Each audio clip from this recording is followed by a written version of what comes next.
Primer de tot, i abans de començar, aprofito aquesta entrevista per donar les gràcies, crec que en nom de tots, a les i els músics i intèrprets que de març a juny, des dels balcons, terrasses, terrats i menjadors de casa seva, ens van fer cantar, ballar, emocionar-nos i, en definitiva, sentir-nos vius.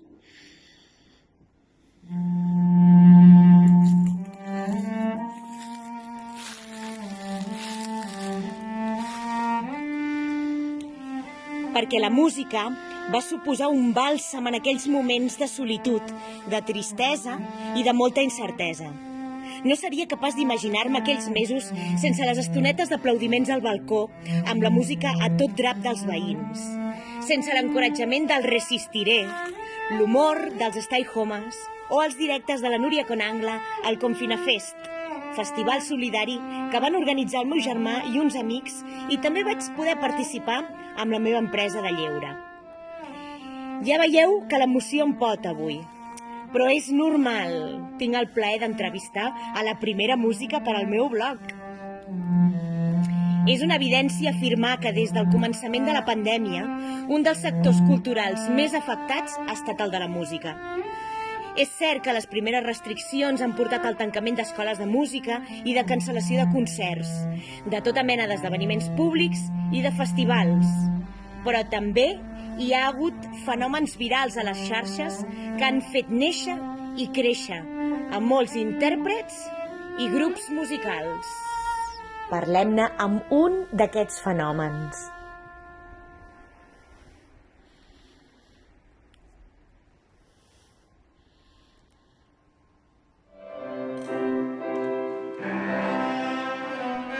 Pels qui no la coneixeu, us presentaré a la garriguenca Núria Conangla, una jove músic polifacètica i multiinstrumentista que toca el violoncel com a primer instrument, però també el piano, la trompeta, el baix elèctric, i tinc la sensació que amb el seu talent innat per la música, la seva gran capacitat de treball i la seva actitud tan oberta i alegre, podria tocar l'instrument que volgués.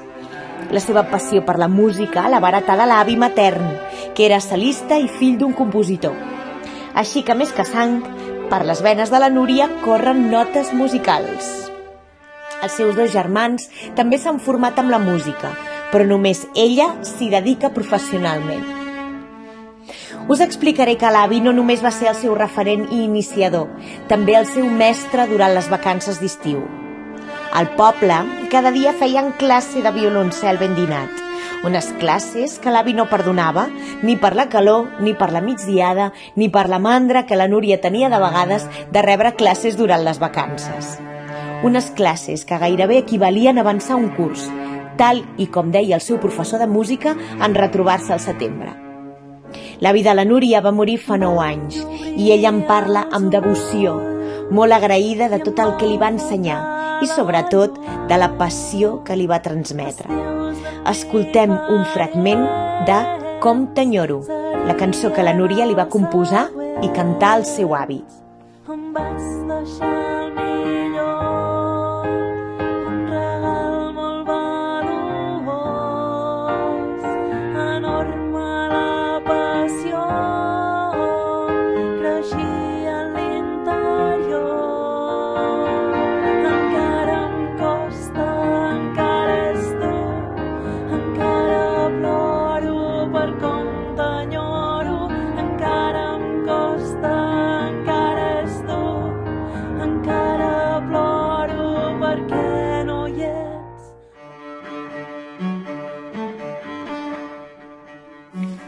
La Núria inicia els seus estudis a l'Escola Municipal de Música de la Garriga, tant amb el violoncel com amb el piano. Segueix al Conservatori de Granollers i finalitza els seus estudis a l'Escola Superior de Música de Catalunya. També rep formació de trompeta a l'Aula de Música Moderna i Tradicional de la Garriga i de baix elèctric amb l'Iñaki Marquiegui. Durant el seu període de formació ha format part de moltes orquestres joves i amb algunes d'aquestes ha tingut ocasió de tocar amb grups com l'Aumut o els Catarres i artistes com Manu Guix o Bet Rodergas. A nivell professional, ha actuat diverses vegades a l'Auditori de Barcelona, al de Girona, al Teatre Nacional de Catalunya, al Palau de la Música i ha pogut tocar amb orquestres com l'Orquestra Metropolitana de Barcelona, l'Orquestra Harmonia de Calella i la Simfònica de Cobla i Corda de Catalunya. A l'actualitat, entre d'altres, ha format i forma part de diversos projectes musicals d'àmbit modern com Music Has No Limits, del duet acústic Líria, del trio femení Encore i del musical Bruna, creat per Mateu Pere Miquel i Marc Puig. En l'àmbit pedagògic, la Núria treballa a l'Aula de Música Moderna i Tradicional de la Garriga i és professora a Amics de la Unió de Granollers, impartint classes de violoncel, piano i llenguatge musical. Tot i que la seva formació és més en l'àmbit de la música clàssica, no pot amagar la seva passió per la música moderna. Ha enregistrat CDs amb diferents músics, també ha participat en gravacions del disc de la Marató de TV3 i per bandes sonores de pel·lícules com A Casa, d'Amazon Prime, El Pacto i Santa Clara. Recentment ha aparegut com a músic al programa Operación Triunfo tocant el violoncel. Amb aquesta trajectòria tan àmplia és fàcil d'endevinar que una de les coses que més li agrada a la Núria del món de la música és la possibilitat de fer coses variades. Tocar en una orquestra, en musicals, participar en bandes sonores, composar en solitari, impartir classes i fins i tot ballar.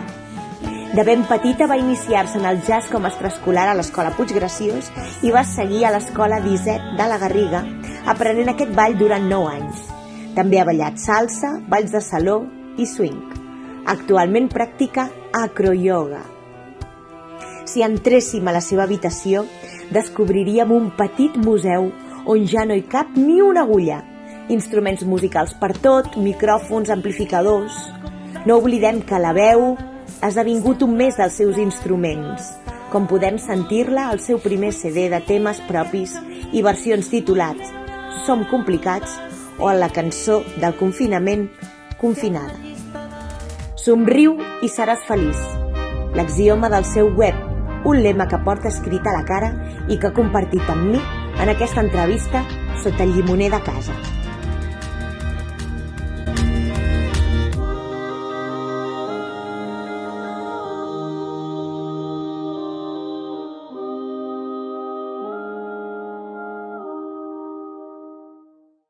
Benvinguda, Núria Conangla, una de les garriguenques de més projecció dins el món musical. Hola, moltes gràcies. Bon dia.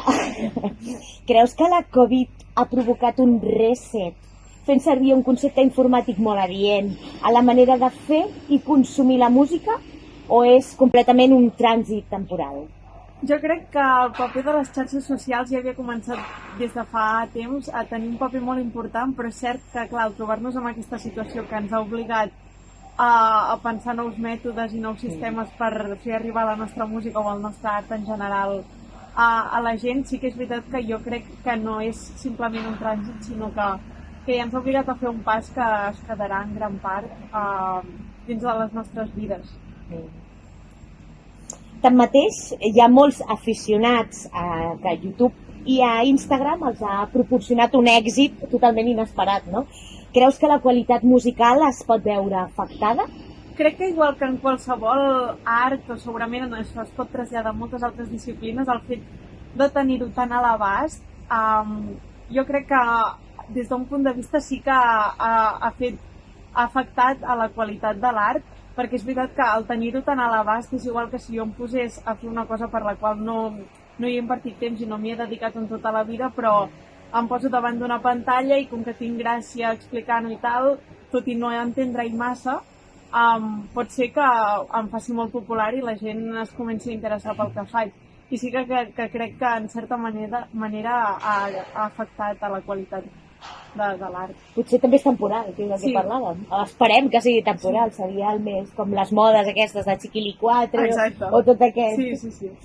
En el teu cas, el tancament no et va frenar pas. Vas composar Confinada, vas oferir concerts en directe des de la teva pàgina de l'Instagram i vas col·laborar amb iniciatives solidàries com ara Confinafest. Explica'ns més sobre les coses que vas fer estant reclosa a casa. Potser un nou disc? A veure, una primícia. Vas sortir al balcó a tocar, com molts músics. Vas participar a més festivals en línia? Sí, doncs la veritat és que haig de dir que mai havia fet un directe d'Instagram, perquè de fet em feia molta vergonya, però va ser al començar el confinament i vaig veure que la gent es començava a animar i vaig dir... Es posava de moda. Doncs per què no? I llavors ho vaig provar i de fet, o sigui, vaig fer moltíssims directes. A part del Confinafest d'aquí a la Garriga que es va organitzar, vaig participar en molts festivals, fins i tot amb alguns esdeveniments de ioga i de música en directe que col·laborava amb gent, amb festivals de música d'altres comunitats autònomes i la veritat és que va ser molt xulo veure també la gent diferent que participava i tal, però sí que va arribar un punt que l'eufòria de fer els directes doncs anava minvant una mica, perquè això també ho vaig comentar amb altres amics músics, que al principi hi havia la il·lusió i la novetat de fer directes, cosa que no s'havia fet massa fins llavors, i vam començar potser a fer masses directes i és veritat que jo m'ho passava superbé fent-los, però em requeria temps de preparació i al final també pensaves, estic invertint molt temps i sí que es fa bé fer-ho, però clar, jo em guanyo la vida sent músic, no puc començar a fer concerts sempre gratuïts. I llavors sí que hi va haver un moment que vaig dir, vale, doncs haig de frenar una mica, que és, jo crec també quan tothom es va començar a donar d'això i va... A l'espectador també ens va passar, sí. Que hi va haver un moment que consumies tot i arribats a un cert punt ja estaves com clar, tothom estava saturat. fent directes, ja no sabies què mirar, no anava bé a l'internet. Sí. I només poder sortir, vas tenir la gran sort de tocar al poble espanyol, poder trepitjar de nou un escenari, sentir el caliu del públic personalment. Com va viure aquest moment la Núria i com va sentir que ho vivien els espectadors que venien a gaudir del concert? Doncs la veritat és que ho vaig trobar una sort i em vaig sentir molt afortunada perquè va ser això, sortir del confinament i ja em van sortir totes aquestes actuacions que de fet al principi pensava que serien només unes quantes i vaig acabar estant 3 mesos anant-hi 1 o 2 vegades per setmana, o sigui que per aquesta banda va ser tota una sort.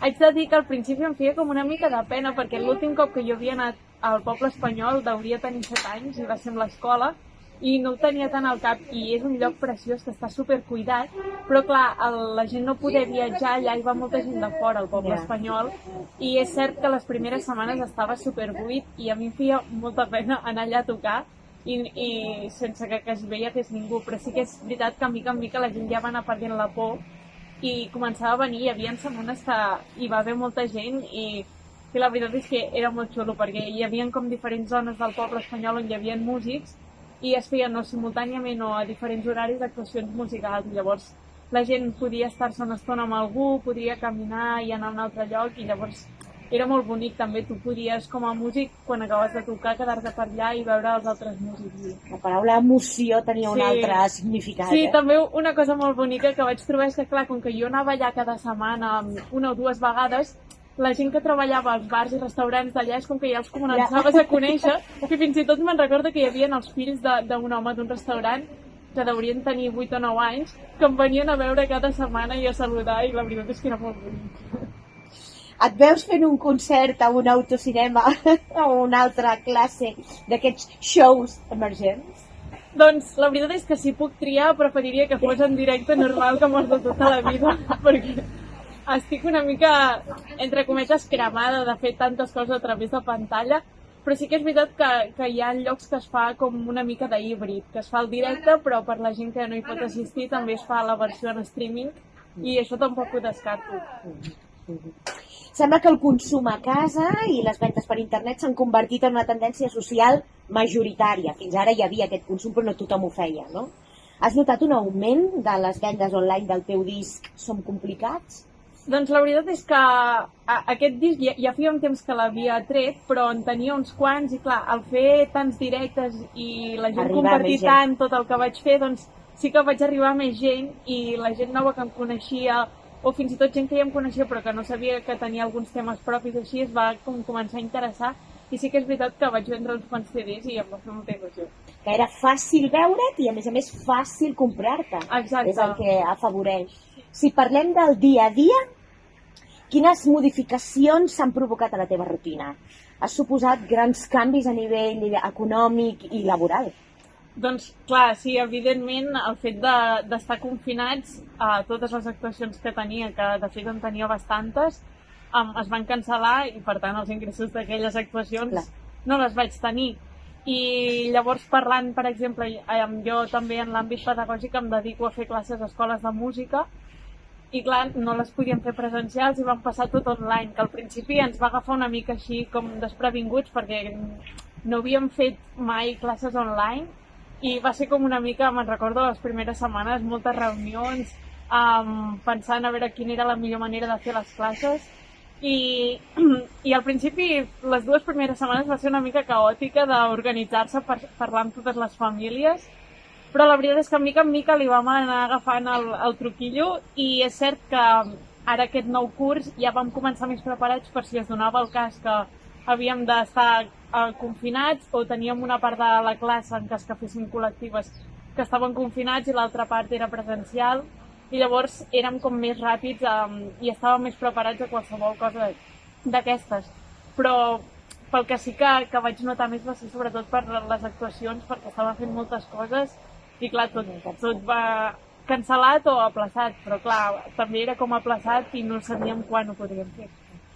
Continues tenint el mateix número d'alumnes o hi ha hagut baixes degut al tema online? Clar, la veritat és que la majoria d'alumnes han aguantat, però hi ha alguns que s'han donat de baixa o alguna col·lectiva amb nens petits que feia, que clar, això fer-ho a través de pantalla col·lectiva amb nens petits de 6 anys o 7 anys és molt complicat, llavors algunes classes menys sí que tinc. Parlem de Bruna, el musical de Mateu, Pere Miquel i Marc Puig, representat per una companyia d'Ullastrell sense més ambició que agrupar un grapat d'actors i actrius ben joves que treballessin en comunitat per homenatjar els nostres avis i àvies. L'espectacle es va crear abans de la pandèmia i gairebé podem considerar que va ser un homenatge premonitori per a tots els avis i àvies que hem perdut amb la Covid-19. Vaig tenir ocasió de veure la Caldes de Montbui. Es presentava com una de les propostes dins el concurs de teatre amateur. Aleshores, jo tenia una petita participació a l'obra Adefesi de la companyia Còmics i vam anar a veure'l per conèixer la competència. La pandèmia va impedir que al final poguéssim actuar i el concurs s'acabés anul·lant. Però els qui vam anar vam descobrir una petita joia. Vam intuir un gran èxit i vam marxar sabent que seria la guanyadora, sens dubte. No ho sabrem mai. El que sí sabem és que Bruna ha estat una revelació dins el teatre musical català. La Núria forma part com a assagista des del principi del projecte, que a més de representar-se per diferents localitats, ha fet temporada aquest Nadal dins la programació del Petit Romea. I com ha estat la teva experiència, Bruna? Imaginaves tant d'èxit? Perquè això quasi ha sigut morir d'èxit. Sí, no, la veritat és que aquest musical ha sigut tota una sorpresa per la banda positiva, perquè jo recordo que... I per tots, no només per tu. Bueno, sí, per tot l'equip. El director, equip, fins i tot el poble d'Ullastrell. Exacte, sí, que jo no sabia, de fet, ni que existia aquest poble, no el coneixia.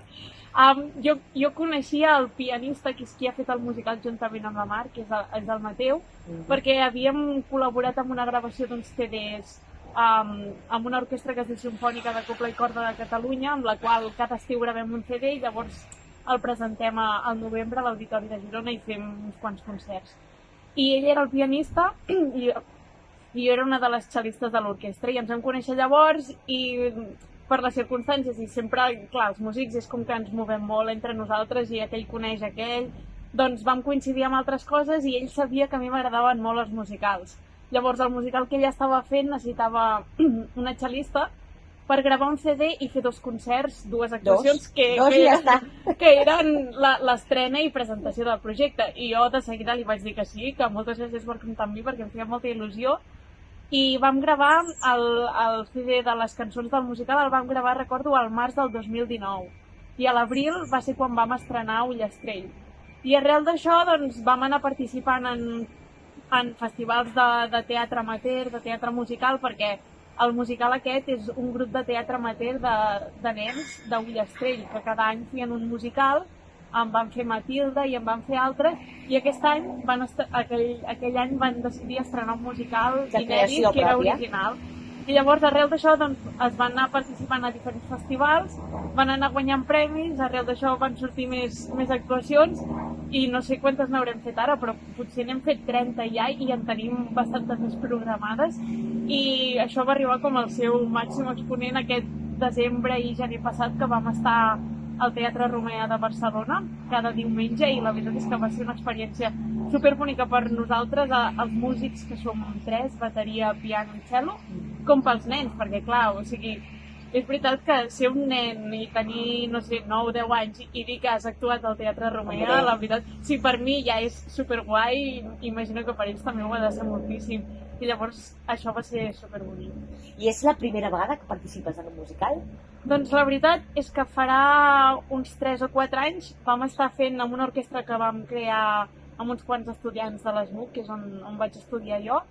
Vam crear una orquestra i amb un grup de teatre també amateur de Sant Vicenç dels Horts, que dic amateur però hi havia cantants professionals i que algú veia allò i es podia dir que allò era professional.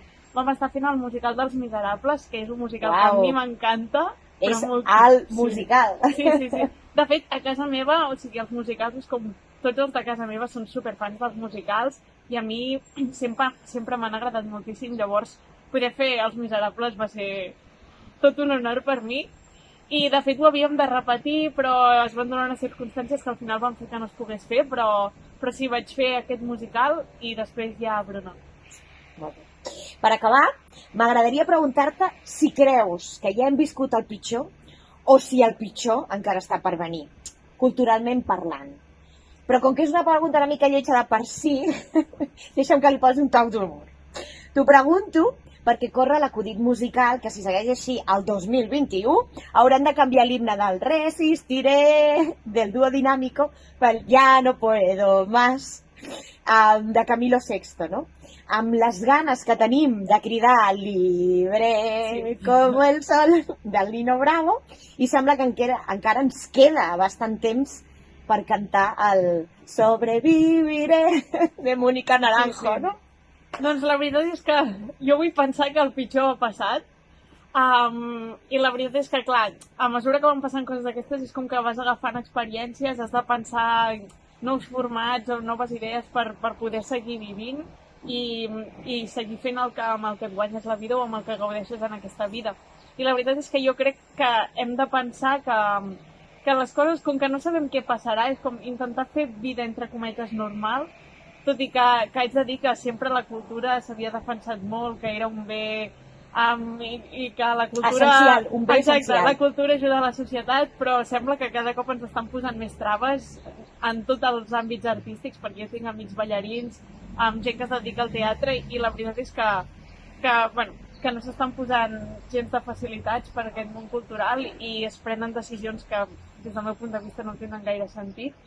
I la veritat és que crec que hem de seguir lluitant per això i intentar fer vida normal, perquè no podem preveure si la setmana que ve estarem tancats o no, i no podem deixar de fer coses perquè si no... Per tant, el pitjor, perquè entenc les teves paraules, no ha estat tant la pandèmia com a tal, sinó el poc recolzament o les traves. Sí, jo crec que ha sigut molta part això, o sigui, la pandèmia, òbviament, ha sigut... Potser sí que ha sigut el pitjor, però sí que és veritat que tot el que ha comportat això des de l'àmbit polític i altres sectors ha sigut, crec que, bastant vergonyós. I res, que crec que hem de fer veure i hem de seguir lluitant perquè la cultura sigui un bé essencial de veritat i no que només estigui no es pot fer res. Molt bé, Núria, doncs moltes gràcies, un plaer i ens veiem per la Garriga. Perfecte, i tant.